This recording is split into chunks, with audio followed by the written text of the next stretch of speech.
या व्हिडिओमध्ये मी एक तुम्हाला म्हाताऱ्या माणसांची आयडिया सांगणार किंवा टेक्निक सांगणार आहे. हे आमची आजी शाळेत गेलती का?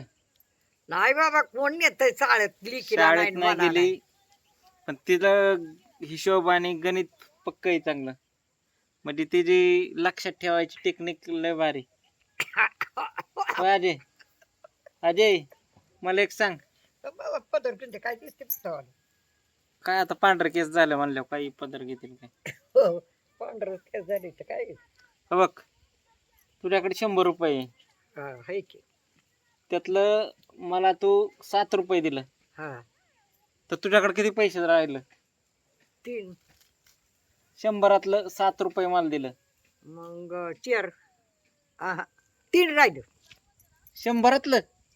मग किती किती दिलं? 3 रुपये दिलं होय तुला. अरे 100 रुपये होतं तुझ्याकडं, हा मला तू 7 रुपये दिलं. 7. अवघ 7 होय. हा मग खाली किती राहिलं होय? हा, तुझ्याकडे किती राहिलं? माझ्याकडे 7 रुपये म्हणजे 10 रुपये तरी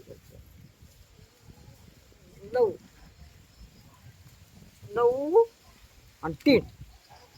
9 आणि 3 होय. हा 93. 9 आणि 3.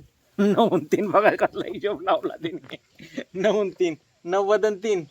हा 90 रुपये खाली वर वर 3 रुपये. 3 रुपये. मग 10 रुपये 100 रुपयात किती रुपये असतात? 10-10च्या किती नोटा? 10-10च्या 10 नोटा असतात. हा, 5 होय. बघितलं का मित्रांनो, कस काय हिशोब लावला? शाळेत तर गेली नाही अजिबात. आणि तुमची आजी किंवा तुमचं आजोबा सहसा गेलेले असतात, पण म्हातारी नसतात गेलेल्या. म्हाताऱ्यांचा हिशोब अशा प्रकारे असतोय. 10च्या नोटा हे 100 नोटा 10 म्हणले ना की 1000 रुपये. आणि 1000च्या 10 म्हणलं की 1000च्या 10 नोटा 10 म्हणल्यावर किती झाले? ती किती झालं?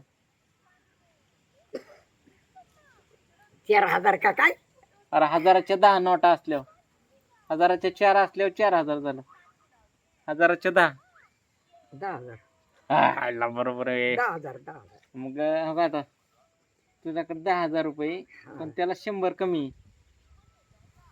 मग किती रुपये राहिले हाय तुझ्याकडे? 10,000 आहे होय. 10,000ला 100 कमी. 100 कमी तर 10,000ला 100 कमीच म्हणायचं आपण. मग कसं म्हणायचं?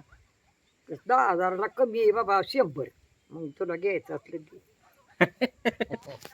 अशी टेक्निक आहे का तुमची? मित्रांनो, असे काही म्हाताऱ्या माणसांचा हिशोब असतो आणि त्यांच्या लक्षात राहतंय सगळं. काही त्यांचं असं लक्षात नाही, आजीच्या काय गिनती बिनती की 21, 22, 23, 24 तसलं काय नाही कळत. 20 आणि 1, 20 आणि 4, 20 आणि 5, 20 आणि 7.